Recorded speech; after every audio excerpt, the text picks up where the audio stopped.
কি রে মানিক, এই যে কি আড্ডা দিতে আইছত নাকি মোবাইল টিপতে আইছত? মোবাইল রাখ।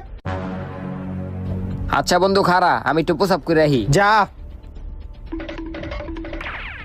কি রে হাঁপাইতাছত কে? আরে বেটা আমগো লগের মানিকে তো মইরা গেছে গা। হই বেটা, তোর মাথা কি খারাপ হইছে? মানিকে একটু আগে আঙ্গ লগে আসছিল, এখন মানিকে মুততে গেছে। আরে বেটা এটা তোর চাল, ওর আত্মা সবাইরে ওর সাথে নেওয়ার লাগা সবাইরে ওর লগে ডাকে। কি রে নাসির, তুইও আইছত? ভালো হইছে বেটা, তগলে একটা জায়গায় যাম আয়। কি রে এনো দাঁড়াই রইছিস কে বেটা, দৌড় দে। কি রে তোরা দুধ দেশ কে? ওই দাঁড়া দাঁড়া, তোরা দৌড়াস কে? আরে বেটা মানিকে তো মইরা আছে, এখন মানিকে রাতটা আঙ্গ নিতে আইছে। হ্যাঁ কি কস? তো কে কইছে মানিকে মরে গেছে? কে এই যে নাসিরে কইছে আঙ্গো। ওই বেটা মানিকে তো মরে নাই কা, মরছে তো নাসিরে। হ্যাঁ তাইলে এটা কে ডায়? আহা